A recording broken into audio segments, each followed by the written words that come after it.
one of the things they learn is now they're selective in leaving bodies on the streets. They Right. feel that if leaving bodies on the street is bad for Shoving business. Ties down his jacket, he's socks. I go, what are you doing? So he goes, I'm taking this thing, and I go, what's wrong with you? Let's just give it to me. I'll pay for it.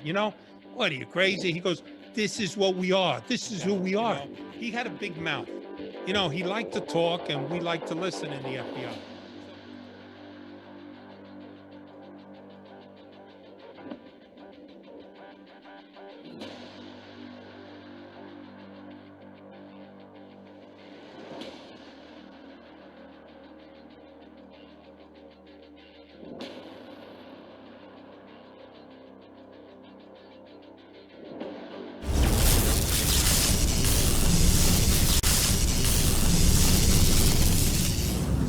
Yeah, what I want to do is I kind of want to set a little bit of context, starting with your book, which was a great read, by the way. Thank you. In it, you talked about the old mafia and like the new mafia that you were involved in.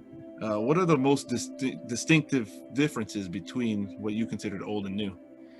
Well, the mafia has morphed over the years. They now have, and most of it, they've learned from their mistakes. They learned things to do and not to do in order to operate like they do. I mean, it is a secret criminal society. So they know that the FBI and law enforcement is after them, and they're trying to avoid getting caught. So one of the things they learn is now they're selective in leaving bodies on the streets. They feel that if leaving bodies on the street is bad for business. And it's true, because once people are on the street dead, our job in law enforcement is to try to figure out what's going on. So they have changed that. They're more discreet and not as brazen as they were in trying to shake down businesses. They know that there are a lot of people out there who are kind of fed up with them. They've lost a lot of their power with all the informants that are out right now. I mean, you talked about podcasts, Eddie. You got Sammy the Bull doing a podcast, Michael Francese, Johnny A-Light, and got Larry Maz, I think, and some other guys. So a lot of these guys are out there because the mob has been not really weakened. They're more selective in doing. They know, even like Henry Hill, remember in the movie Goodfellas, they out there working, operating. And in the old days, they would have been whacked. They would have had two in the back of the head and some trunk at the airport. But they changed that way. They've also, in a way, trying to avoid, of course, the old thing is getting caught. So that's the only kind of change. They're still in the same business. As long as there's sports betting, as long as there's bookmaking, as long as there is loan sharking, as long as there are people out there who are buying things that fall off the back of a truck, you're going to have the mafia. It's not going to go away. I mean, and especially now with the FBI really changing their investigative priorities, and they're not targeting them like we did in the past, where we had a squad full of agents and sometimes cops in task force settings doing every family. Now we went from 5 families, we're down to 2, maybe 3 if we're lucky. So what happens if you're not out there targeting these guys? They're growing in numbers. And they're still out there, committing crime, but a little more discreet, Now, at the end of your book, you had talked about watching your back because it was still fresh. Everything's brand new. It's all over the news. Has that changed because of it, as far as your concern for your well-being? Guys, one of the things that I've learned, the mafia knows that taking out a law enforcement guy, we talked about bad for business. That's like the worst thing you could do. Yeah. Okay. They know that the reign of terror will fall upon them. So they're not going to go out there and whack you. And then you hear stories like, I had supposedly a contract on me, but realistically, there is no contracts in the mob. If I'm the boss of the family and I want to whack you, Eddie, all I tell is my underlings, go whack him. I don't say, hey, Eddie, you want to whack him? You want to whack this guy, Eddie? I'll give you $200,000. That doesn't work that way. It's a pecking order. The boss speaks, you do what he tells you. You want you dead, you're dead. So, they're not going to do that because they know the consequences. And if you guys recall in New York, they had the killing of the DEA agent by this guy, Faraci. I think his name was Hatcher. And it turned the whole world. I mean, he was an undercover hero. He was working with these guys, and he was found dead, slumped over in his car, killed by this guy. Well, we tore up all of the gambling haunts, all of the mob things. We brought people in.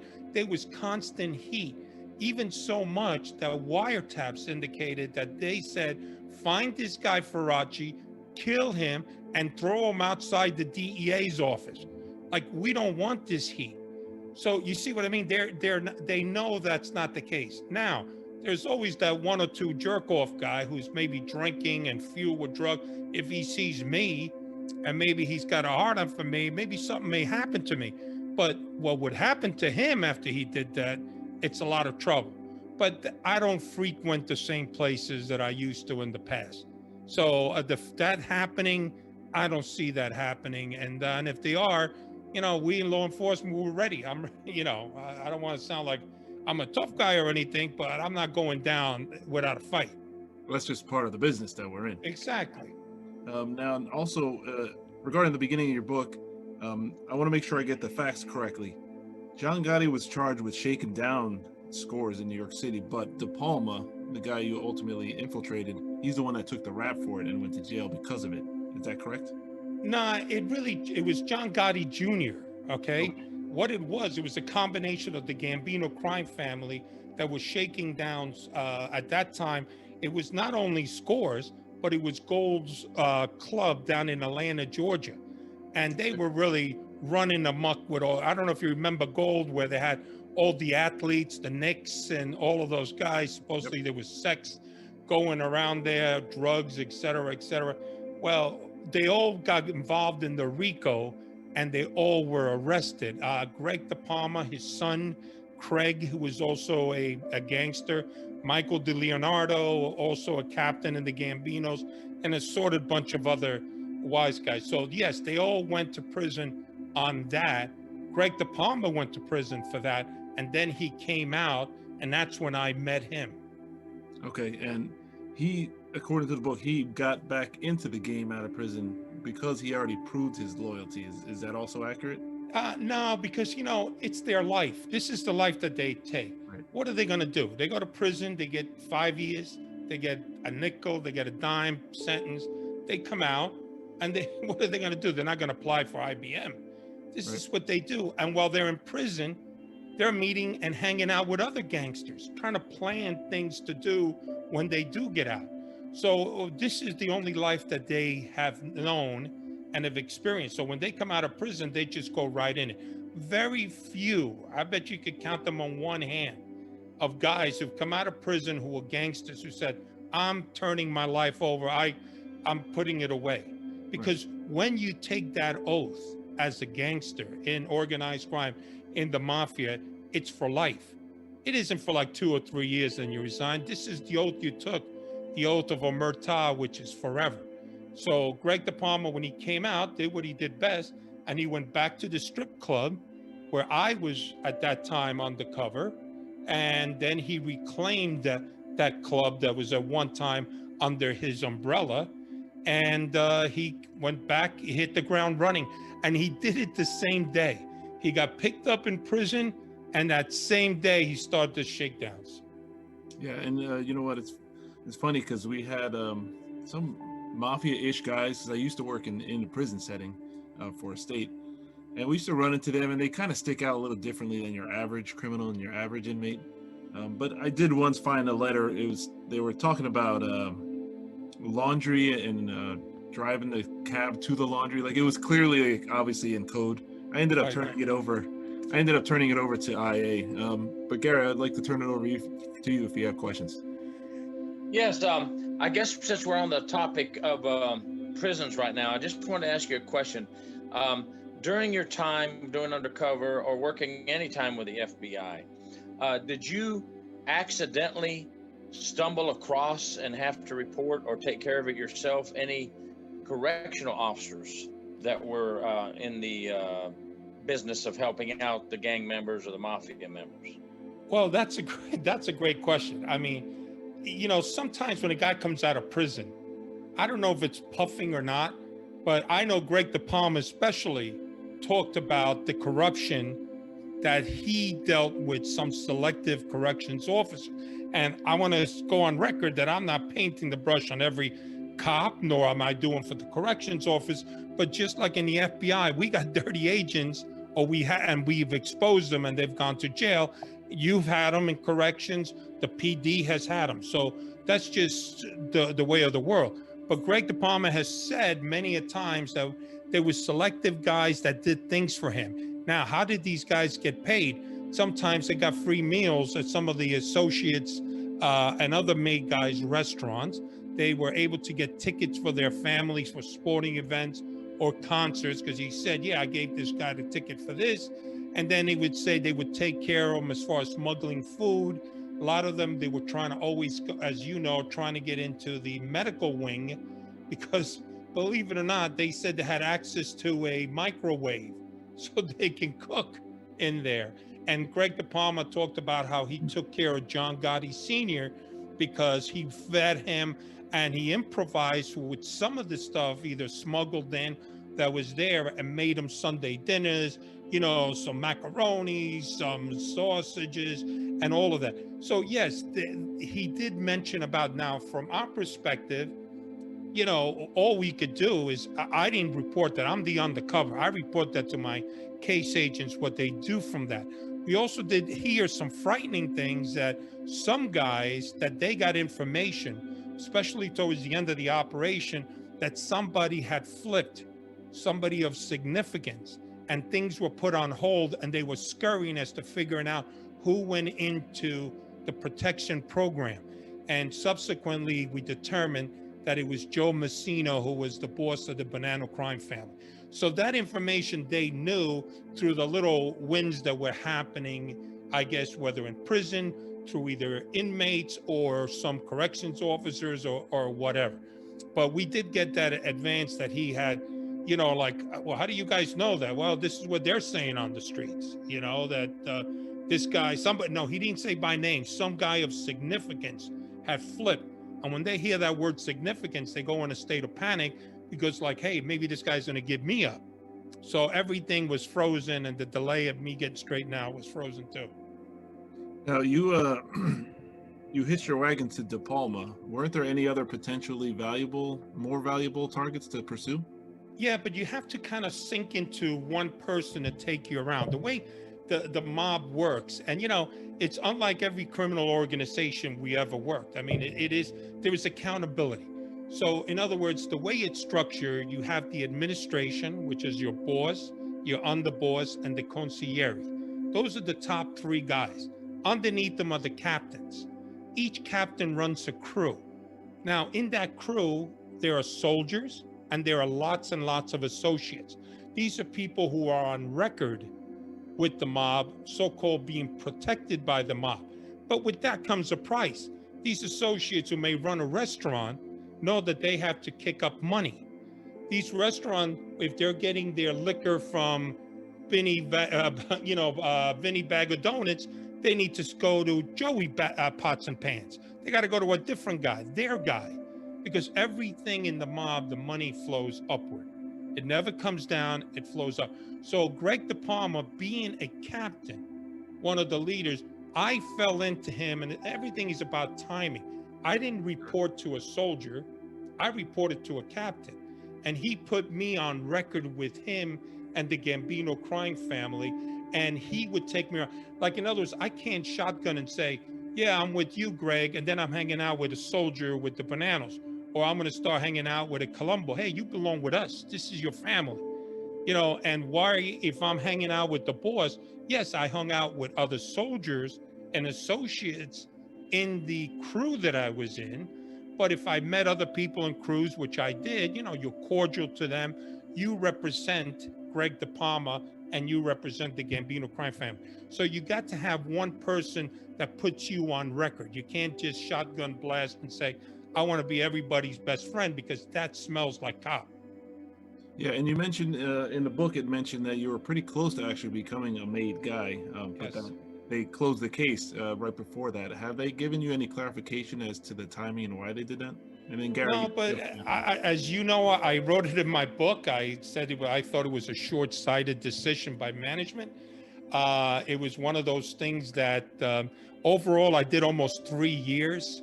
And I know when you look at a case like Joe Pistone or Donnie Brasco, he was given 6 years, and we both got to the same place at different times. But what happened in my case was they just felt that the administration, the bosses were getting old.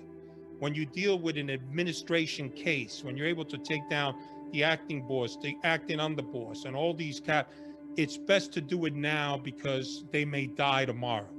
And what does that simply mean? That means that they want to get out there in front of an audience and they want to stand on that podium because there was no reason for this case to have been terminated, because my life was not in danger in any way. I was never compromised in any way. And also the assistant United States attorney working this case, along with the other agents working the case, wanted it to remain open. I thought if I went through the process, even though there was a delay with Joe Messino cooperating, that eventually in time I would get straightened out, giving me access to the inner workings of the mob, but also be able to introduce other FBI agents into other places in the US, like in Chicago, in New York. But I'm just like, I'm just a soldier. I'm not the management, the way it works. That's what they wanted done. I mentioned and said my piece along with the others, but the decision was made, and it was very depressing. I know I went on to work other cases, but here you are, as you know, in law enforcement, when you work cases, you keep going up that ladder. And as you're going up that ladder, you're gathering evidence. If you stop gathering evidence at any time, then you really are facilitating for the bad guys. We don't want to do that. That's not what we do. What I was doing out there, I was identifying guys that they didn't even have on their charts. They never knew these people existed. We identified the hierarchy of the post-John Gambino case. We identified some of their victims, and I like to call them victims. These are people that were being shaken down. Some of them were being shaken down because they needed the mob's, presence. Others were actually shaken down out of fear. But we kept, as long as you're identifying that potential, I always think you should work up. I remember working dope, from which most of my expertise is working dope. We would do street buys. Who did they get it from? You go to the next guy. You keep going up till you can't go anymore. Well, working organized crime for the first time, I was shocked that here we are making this great progress, and now you're pulling the rug underneath me. So, and not just me, the other people who were involved in the assistant United States. So the case was successful. They did take down 32 guys. Could we have taken more? Absolutely. Could we have brought in more undercover agents to infiltrate other families throughout the United States? Absolutely. But did it happen? No. Right. Go ahead, Gary. Yes. Now I'm very curious. I'm in the Tampa, Florida area. Mm-hmm. And I've worked a lot of things in the Tampa area and Miami area. And I was wondering, since you're talking about you found out new information and discovered new leads, did any of those leads or new information send you anywhere near the Tampa, Florida area or the Miami area? And also Tropicana here in Florida was very well connected with the mob. Did you end up in any of those areas and run into any of those issues?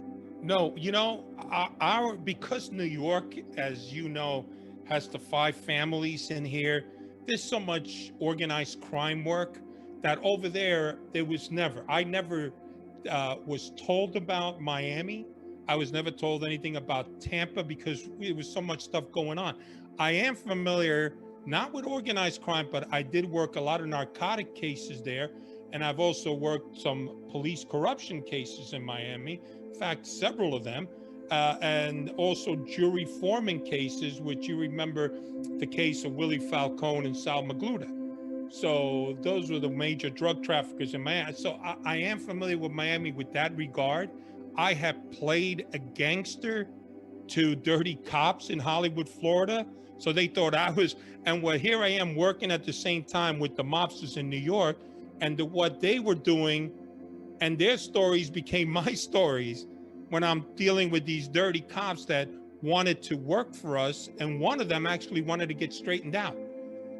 This was the Hollywood Police Department. Yeah. So that, and they would say things like, Hollywood was a big place down here. It was a lot of former wise guys. Meyer Lansky was up here, but we never really discussed family. I understood it to be wide open, and by that the mob means that any family could put up a flag anywhere. It's not like territorial, let's say like in New York City or in Chicago. So that's all I got on that, Gary.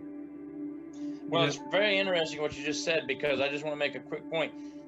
Even in the early 90s, when I was working in Miami, I would talk with officers and say, well, did you let the adjacent county know about this, so maybe we could work together? And I was told flat out, we don't share a lot of information with that agency because we're not sure who's who. And I was just like, wow, still going on like that in some places.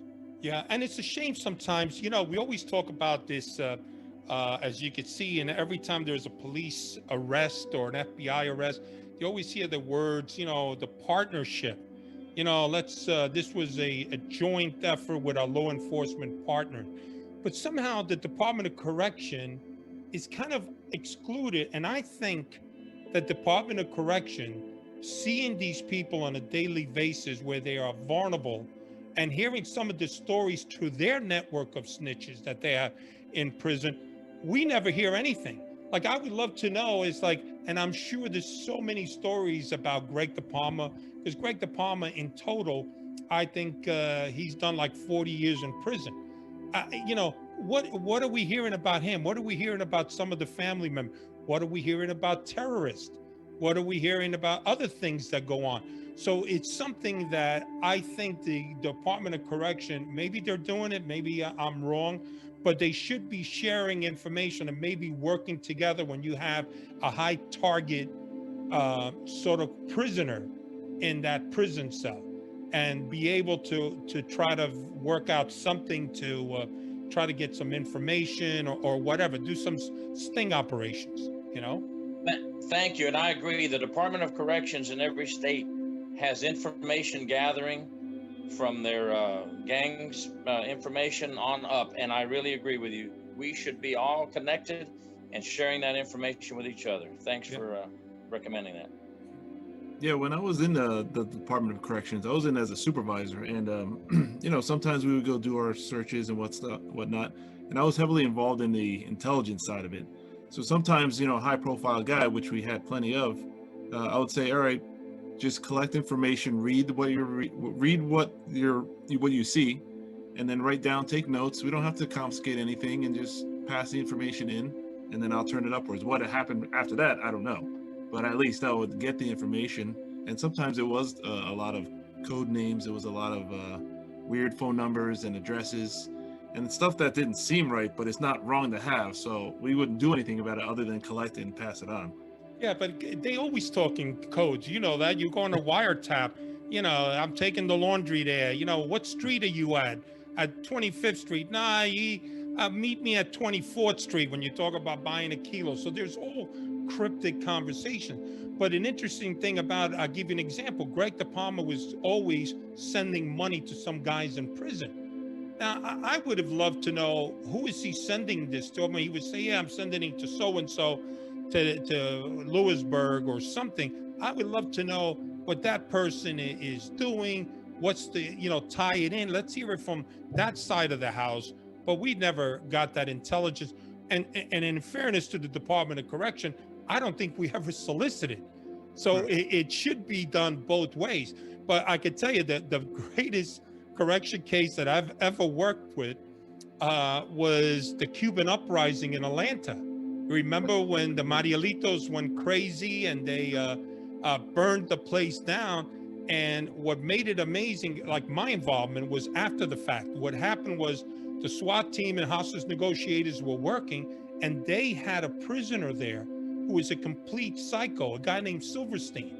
And he wanted to kill and cut the throats of all of the guards, right? And the Cubans were saying, whoa, wait a minute. We're only here because we don't want to go back to Cuba. I says, we're not into that lunacy. So they, together with the FBI, as I understand it, the negotiator, they gave the guy some medication to have him pass out. The guy passed out and they carried him to the FBI and said, look, take this lunatic. Our agenda is not his agenda, okay? So, but I mean, that was, and then what happened is how I came into the fold was that I had to, along with other agents, speak Spanish, had to interview every prisoner. So we got a chance to see their records in prison, which was mind blowing. The criminal work, we saw the way they acted, and of course the lies they said while they're in prison, and etc. But some of these guys became bigger offenders in prison than before they got to prison. Sure. Because it's, just like in the streets, it's take or be taken. Over there in prison is 10 times as worse. I mean, it's survival of the fittest, I guess. And you guys know that firsthand. Absolutely. Prison does do that to you, and there's plenty of business opportunities in the prison system. You could either do your hustle, but there are some, the population, that they just want to do their time. But for a majority of them, they're looking for any type of hustle. Some of it's legitimate hustle, and then some of it's actual criminality and criminal activity. But there's plenty of opportunities to do it, and most guards, they're looking for a stable environment. They just say, hey, I just want peace on my unit. Sometimes they know that there's nonsense going on, but as long as everyone's doing everything they're supposed to, then I found that balance, and I'm okay with it. And Gary, I'm sure you have a lot to chime in on that too. Right, and it is imperative. I just wanted to say this: it is imperative. I'm really enjoying what you're saying about your connection with the prisons and the prison information from the files of how much information is in there that can lead not only to crime inside the prison or the jail, but outside the prison or jail. And I just want to thank you for describing that and what you believe to be a must need. We must work together with all agencies and share our information. Did you ever get any information from the prison that you passed on to other agents or agencies that led to busts? Never. And that's mind-boggling. And I worked dope all of my career. And this is where there's, I think, a problem. There is not that working, together. People don't realize, and not to blow smoke up anybody's ass, okay? The work that you guys have in there. I mean, the dangers. If you stop to think about how many criminals, and I'll ask you this question is, how many criminals, what's the stats of bad guys ratio to the good guys? When you are there, how many prisoners are you responsible for? It's 1 in what, 12 or more? Well, I'll give you an example of Florida. There's a prison down the road here with 1,100 inmates. And sometimes there's only 26 officers on duty spread out through that prison. Yeah. I mean, and again, we're talking, I've dealt with a lot of criminals in my past, like you guys. You talk about psychopath, people that could be triggered for any kind of thing.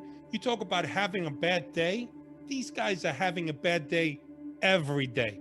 These guys were out there in the life, uncontrolled, doing what they wanted to do all hours of the night. Now they're confined to a cell, and then you put them together, and there's that pecking order of who's fighting for who wants control, who you with, who you're not with. And, it's a constant boiling pot waiting to tip over. And I always thought to myself, I said, I would never be a correction officer unless I had like many more guys certainly watching my back. And I am surprised to this day that corrections officers have not gotten together and said, we need more manpower. If you don't have more manpower, we're not going to run your prison. Because you're dealing with the element that we locked up, because we locked them up because they were bad. And you put them all in there, and all these bad people that we took off the street are now being supervised by one person, 1 in 12 or whatever. It's insane. I just don't understand what. But as far as the intelligence, I've never corresponded with anybody in prison that said, hey, we heard this is what they may be plotting. This is what's going on. There should be that dialogue. And I've never experienced. I never got any information from anyone about that. Yeah, and which is why your common housing unit officer is interested in relative peace and calm. That's the average, because they have to deal with themselves and all these inmates. But I did want to bring it back to the street level. I know you mentioned the Hollywood, Florida case where you had to take down these corrupt officers. I'm of the belief that no one hates a bad cop more than a good cop. But did it pain you personally to have to watch corrupt police officers? Yes, it's probably one of the most difficult cases, and it's a whole sociological complexity to it. Okay, sure. I've worked the Hollywood cops, which we took down, I think 6 or 7 guys. I worked the Broward Sheriff Departments, 2 really bad guys that we took down. Took down the Boston PD, had like about 9 cops that came down. San Juan, Puerto Rico, there's police corruption every other day in San Juan. I did cases out there and a couple of sprinkling. It pains me because of the fact that what happened to the oath we take? How did you go I remember when I graduated from the FBI Academy, and you guys all did the same. You are so proud. You're full of piss and vinegar. You just want to go out there and work. And then all of a sudden now, you're a bad guy, like this guy Mike Dowd in New York. I mean, did you see that documentary, the shit this guy was doing? It was insane. He was, I think, on the 71st precinct or something. There was a corruption of this guy. He had a whole enterprise of criminal police officers. And people don't realize that they tarnish the badge that we so proudly wear, because their actions are a reflection on us. But what gets me even more angry than that, there's still an element of police officers out there that call you a rat if you investigate them. Now, I've had actually almost near fisticuffs with guy and say, wait a minute, you're telling me that this guy is dirty and he's out there representing us, stealing from the bad guys too, doing all kinds of wrong things. And then he's making us look bad. So when we go and have to solve a crime, that person sees us all as a bunch of thieves, all as a bunch of lowlights, all as a bunch of abusers. I said, why doing that? Their response sometimes is, well, I don't get involved. The guy we know suspects him, I leave him alone. You can't leave them alone. This is people who are doing wrong, need to be reported, because it makes us look bad, and it certainly makes our job even more difficult than it is. And the community, that's why maybe sometimes there's a lot of hate. There's a lot of guys in the old days were doing that. And the same thing with the FBI. Guys mess up out there, or guys say stupid things or done stupid things, a reflection on all of us. So law enforcement is plagued with that. And I tell you, in Hollywood, to me, was amazing. I thought the cop I was working, his name was Kevin Companion. Nicest guy, a guy we'd go out with beers with. The guy who was funny, he would do imitations of Scarface. He would have you rolling on the floor. But this guy was dirty. He was not only moving what he thought was stolen merchandise for us at first, but that grew into moving dope for us. Yeah. What is he thinking? And grew as much as saying, hey, listen, if you ever need my apartment up in New York, you can have the guys, you can have your meetings. It's not bugged. Nobody knows anything. And this is, I'm looking to retire. When I retire, I want to come work for you. I want to be part of your crew. It's amazing. The guy from Boston is telling me he's ready to whack somebody for me. It was like watching the movie Training Day with Denzel. This is real life guys that are out there. And this guy, by the way, in Boston was the cop of the year. Okay, his name is Kiko Polito. This guy was the cop of the year. So yes, it affects us, but if we don't do it, who's going to do it? Yeah, we get in for right. Somebody has to do it, and you were doing a lot of this while you were working the De Palma case. How did you not get your wires crossed when you're doing one undercover assignment with this specific information in conjunction with other ones with different information? How did you? It was a tough juggling. Yeah, listen, it was a tough juggling act. But what happens, I didn't start off going that direction. It just so happened. What happened is, as you know, in law enforcement, you spend a lot of time. People know what kind of guy you are, what kind of work you do. Hey, Jack, do me a favor. I got this case. It's going to be short-lived. I got this thing, but boom. Next thing you know, you're deep in it. But how it worked good for me was this. In the mob, there's accountability. You can't just disappear 3 weeks from now. You can't not answer calls. All of that stuff, you have to be accountable if you want to be part of that world, okay? So what I did was I would say, look, I'm going down to Miami, which was my role. I got to take care of some business for us. So I would do what I had to do with the cops. There's no accountability. There's no accountability with drug dealers. I don't have to tell a drug dealer, hey, I'll see you tomorrow, or I'm going here. We did a business. The only time you tell any of the drug dealers or bad guys is when you're doing their deal with them. The rest of the time, hey, what do you want to know? What are you, a cop? It just never happens. But with the mob, you need accountability. So what I would do is I go to Florida, I do what I had to do, and I come back, then I give them a little taste. And that taste would consist of maybe an envelope with a couple of grand in it. So look, we had a score. Or we would bring watches that we got from the forfeiture unit and say, look, we had a home invasion. My guys did this. Here's some stuff. I'll sell it to you for $3,500. You could sell it on the market for $8,000. He saw me then as an earner. I would go to Atlantic City and work the corruption case I was doing there. I go down to Broward County. And those cops, by the way, were even worse. These Broward Sheriff Department guys actually during the after 9/11 took us to a private airport where we had an FBI plane come off with dope and they unloaded it for us. I mean, it's the insanity that this guys, what the corruption level of guys that we hang out with or could be working with. So with me, I was able to do these cases and I would go down to Miami, do them, come back. And then right away, the old man, of course, would be calling me. Hey, Jackie boy, how's it going? How'd you do? How's everything? You know, we used to use the Nextels back then.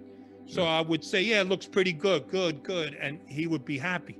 So there was never any, if I had to do a case with a target group that required the accountability that the mob guys did, I couldn't do it.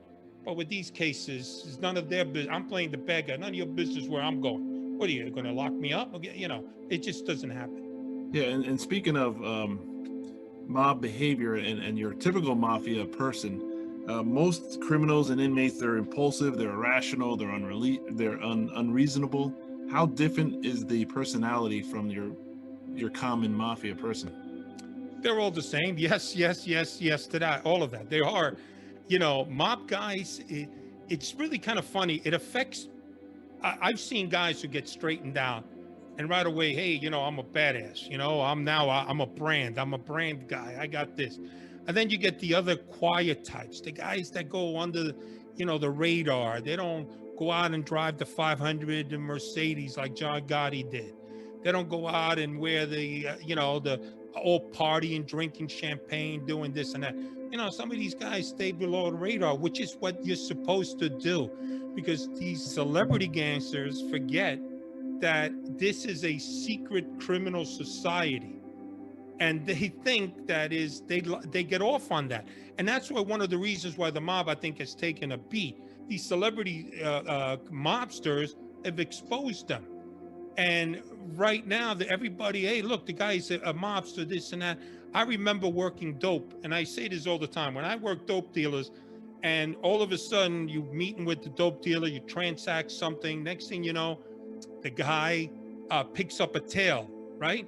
He'll call me. He says, "Tienes una cola? You know, do you have a tail?" And I will go, "No." He goes, "Cuídate, you know, watch out." Then all of a sudden, the guy disappears, and the cartel will bring somebody else in. Now, with the mob guys, they encourage a tail. They love when somebody's following them. Hey, how you doing? You want some coffee? How about a little sandwich? Come on. You know, or else if you lose them, where are they going to go? They're going to go to their Gumada's house. They're going to go to their parents' house. They're going to go to the social club, or they're going to go see Joey Pots and Pants or Vinny Bag of Donuts. They're back in action. The cartels are smarter than that. They're compartmentalized.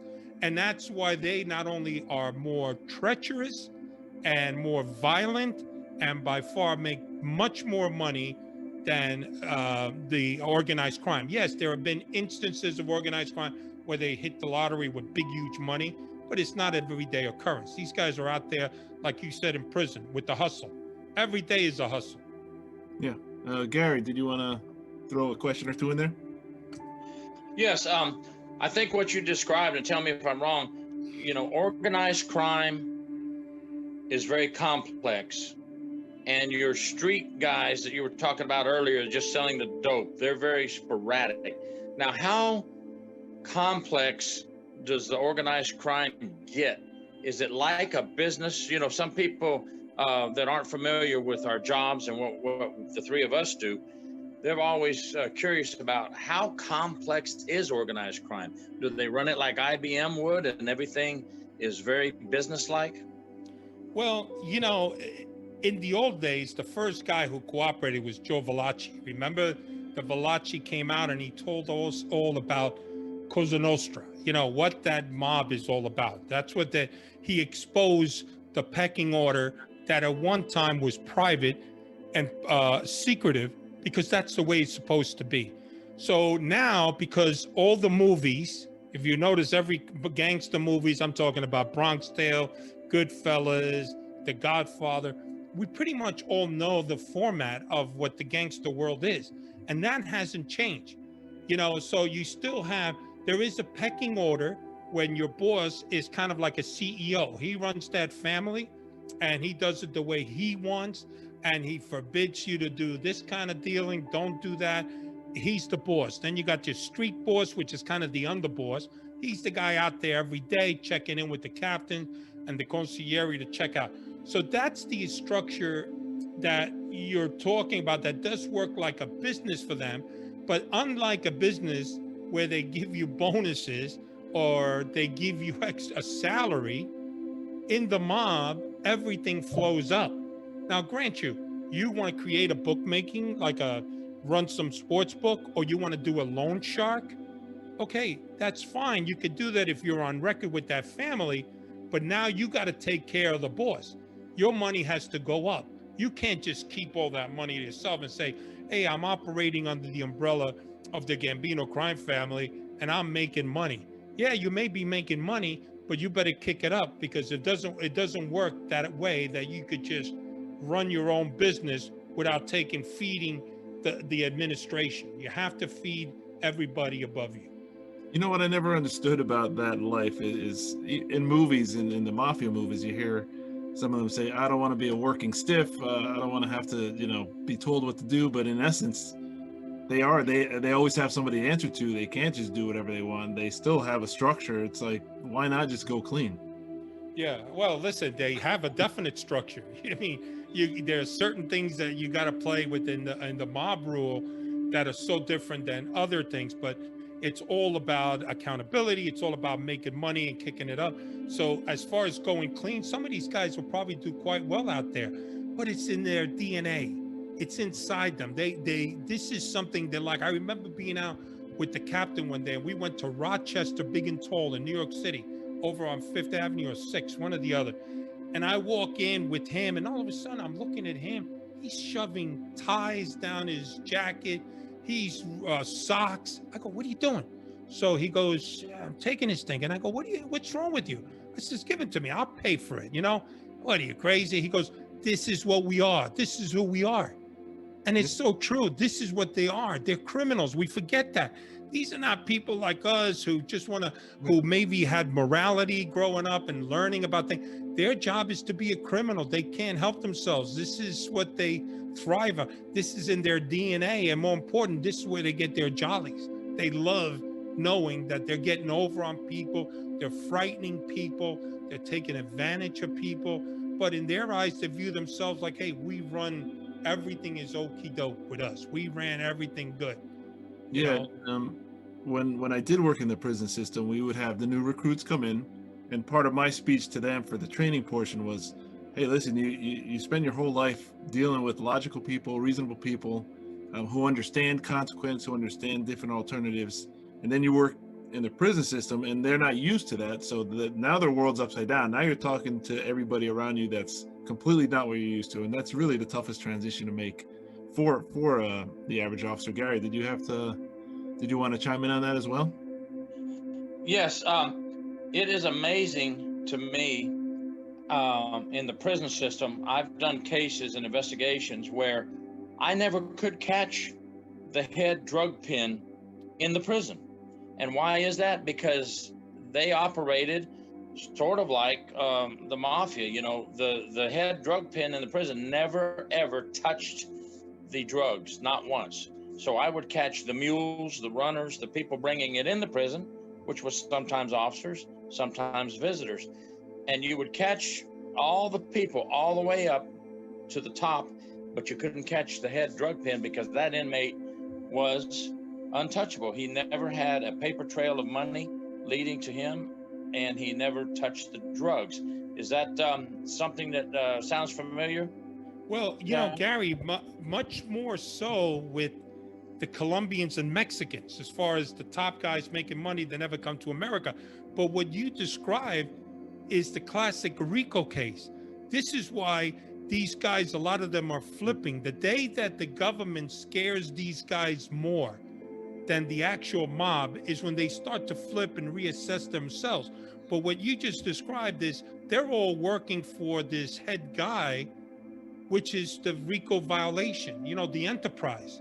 So, you know, as far as the mob is concerned, yes, they're all working and they're feeding money to the boss, you know, or whoever is. But unlike what's going on in your particular prison is we do go after the bosses. If we identify that they're working on his behalf and to better him and committing those two crimes that are essential in the RICO statute, then we take him down for the RICO violation. So that'll be kind of, I don't know if you guys work on the RICO issue, but you know, if everybody is, like you said, dropping money to the big guy, the RICO would be a perfect suited violation for that. Yes, I would send all my investigations to the state attorney and sometimes to the federal attorney also in Fort Myers, Florida. And sometimes they would say, hey, they cross state lines, we can prove that, or we can use the RICO Act to go after them. And then I would follow the lead from the state attorney investigator, and we would dig for any more information that they asked me to provide to them. Yeah. No, it's listen, it's a tough job getting guys over in prison. And now, what's the concept? Let me just ask you this. I'm sorry to turn this flipping on it. Is the prisoners who your informants out here in the world nowadays? Like I said, the mob guys don't kind of leave bodies on the street, so they kind of ostracize them or, you know, shelf them or whatever. Just, you know, make them go away. Now, what happens in prison? Are they killed or what? When I had an informant who would even wear a wire for me sometimes and give a cool number, you know, a cool number is the number that might go to FDLE, the Florida Department of Law Enforcement, who has an agent playing as the cousin of the inmate or the uncle or the sister of the inmate. When I used an informant in that manner and they led us to the people providing the drugs on the street, and they also led us to the any staff members involved in the prison and any inmates involved in the prison.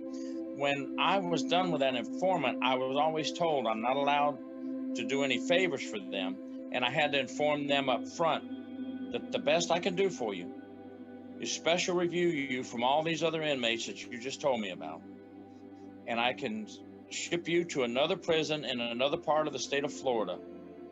And in my investigative report, I would only use a number, not the inmate's name.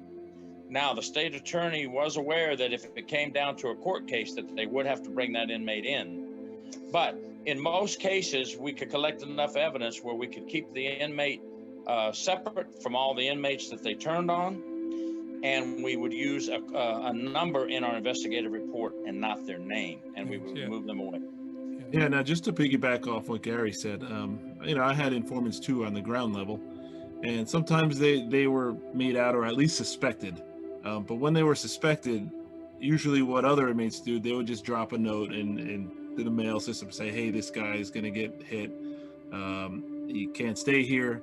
And they would have to take that serious. So they would end up transferring that inmate elsewhere, not because they really feared for him because they had to. But that's their way of getting rid of an inmate that they thought was an informant, was just to drop a note, because causing them harm or something like that would just be bad for business, because now they could jeopardize their empire and their enterprise by having them moved. So that's typically what happens with an informant in the prison system on the ground level, is they'll drop a note just to get them moved to another unit and away from them. Yeah.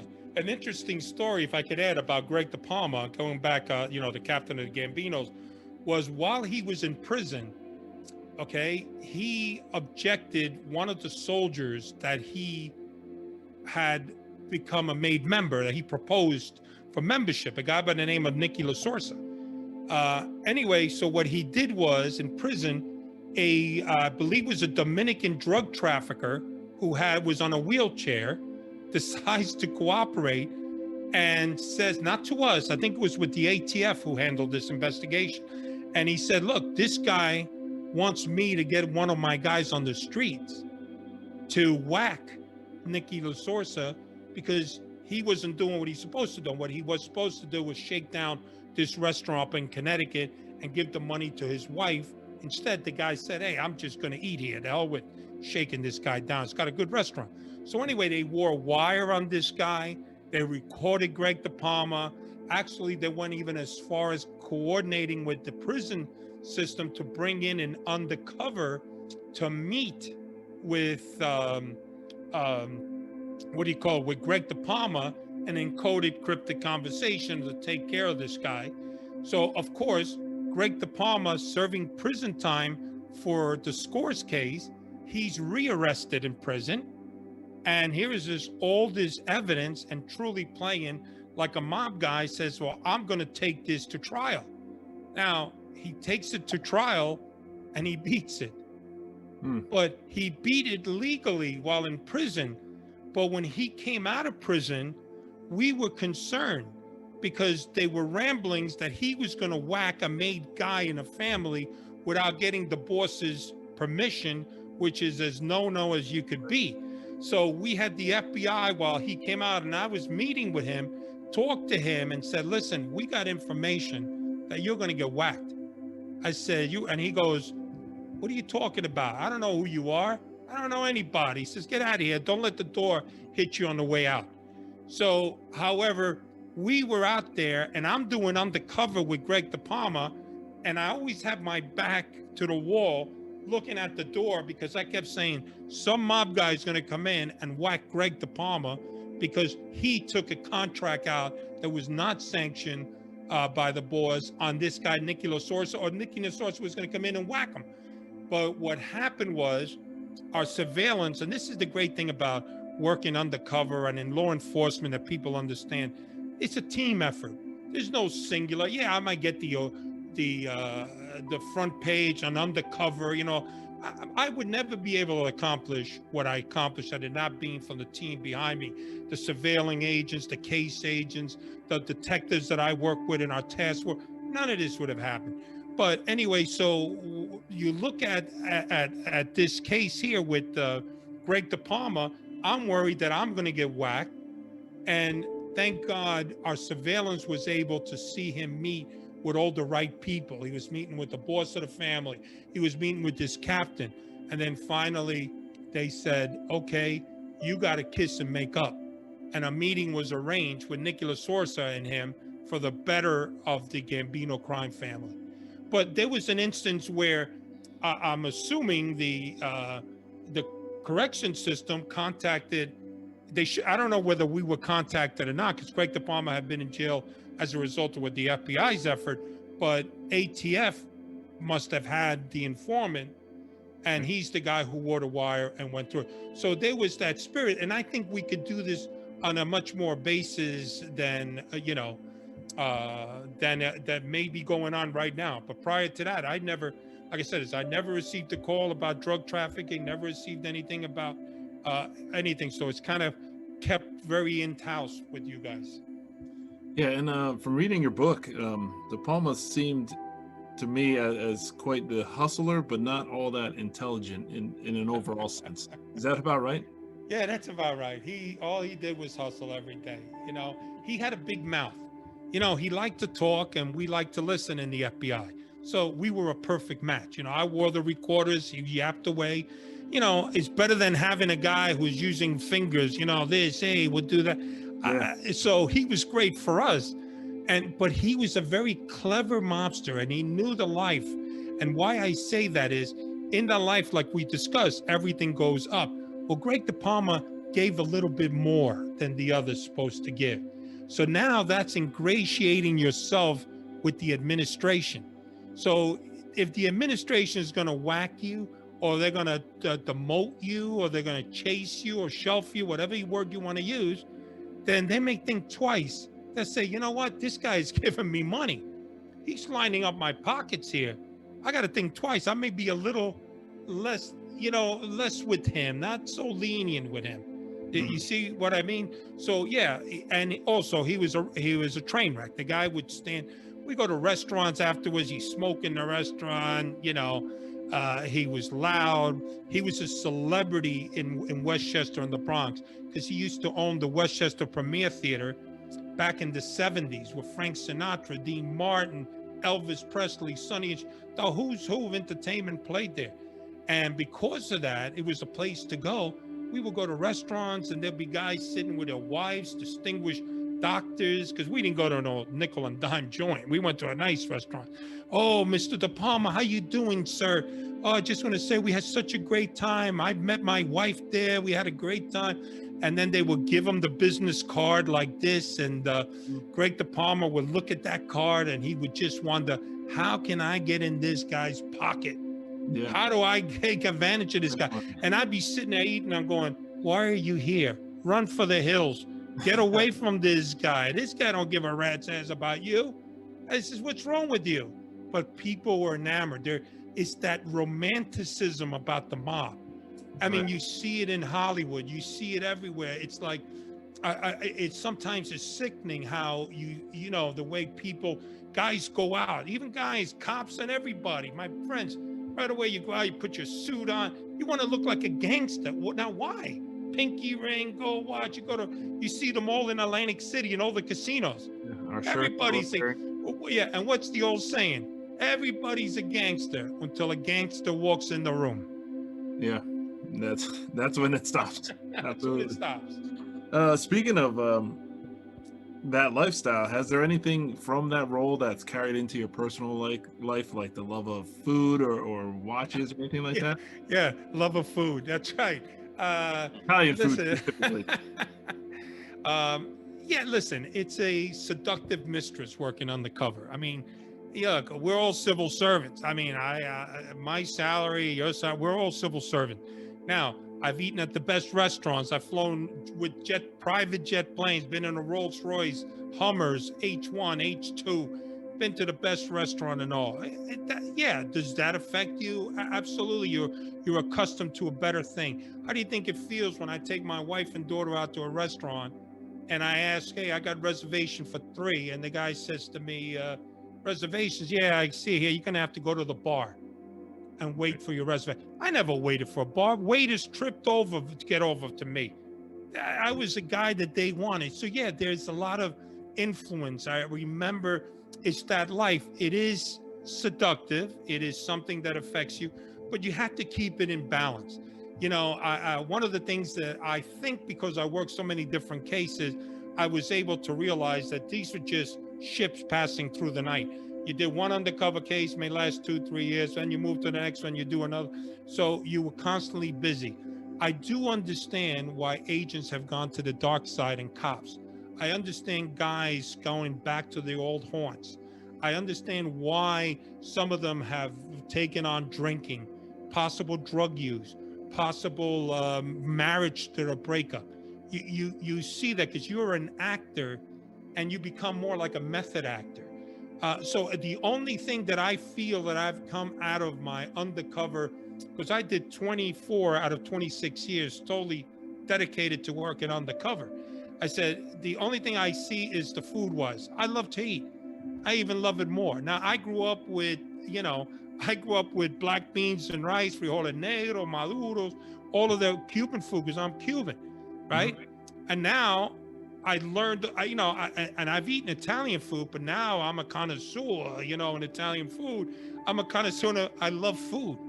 So that came to me as my only tough thing. The fact that, I ate, I gained a lot of weight when I was undercover. I had this weight issue that I constantly battling with.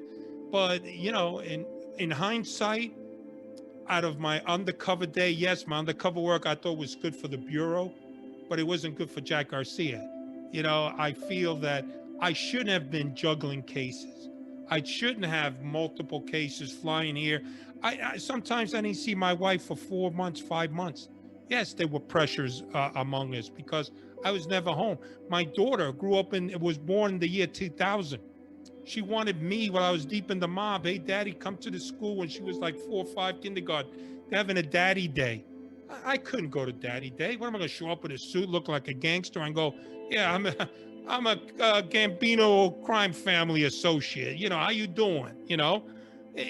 It changed your life. So when I retired, I kind of put it behind me, and uh, not that I go back to any of these haunts. I mean, I had some great connections, some great tables in some of New York City's best restaurant. I can't go back because all it takes is one guy picking up the phone and say, "You're not going to believe who's here." Then I'm going to have to get in a situation. I mean, I don't think they're going to kill me, but what if? You never know. What if the guy shows up with a baseball bat, or he's got a heart on because I put his brother away? Yeah, and that's the thing. That's the thing with criminals. You never know how they're thinking, how they rationalize situations. Exactly. They don't do it like you and I. Right. There's a short circuit up there. That's where they do these crazy things. And then you guys, better than anybody, would know that to them, doing a nickel is not a freaking bad time. Doing 5 years in prison, all right, good. It's going to a health spa. I'm going to work out. I'm going to be around all my buddies.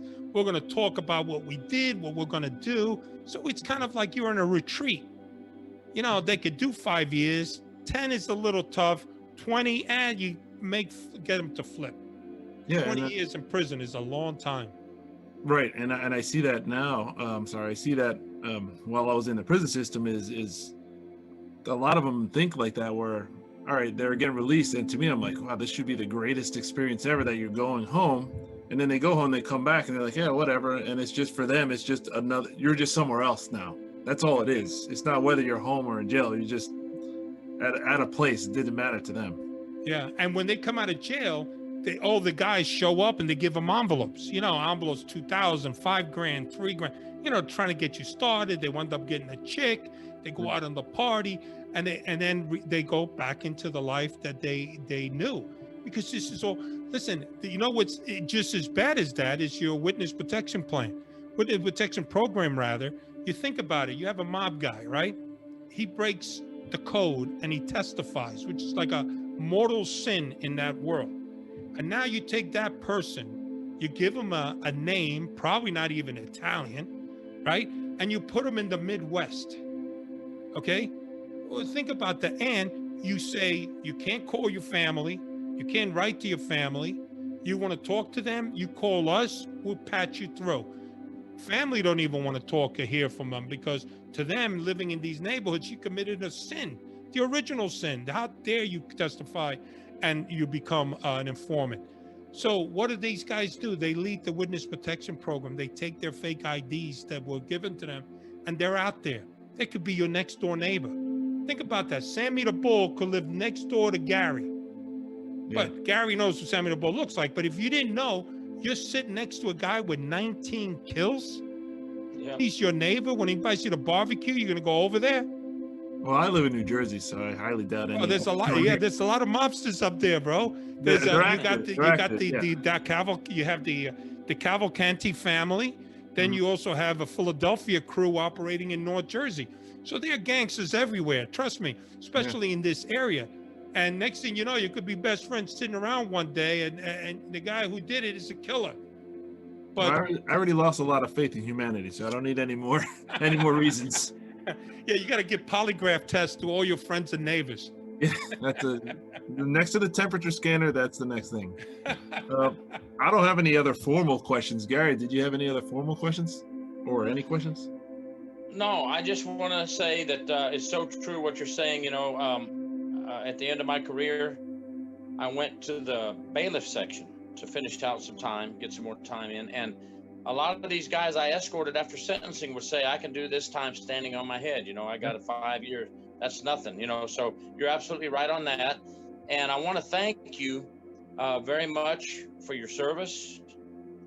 You know, you put your life on the line for what you did to protect the community and protect all the honest, hardworking people. And I really appreciate that. And I look up to you, and I thank you for the job you did. And I know you had to sacrifice a lot of time with your family, and you did it to protect people. And I thank you. Thank you, Gary. That means a lot. Really does. Appreciate it coming from guys like you and Eddie. It means a lot.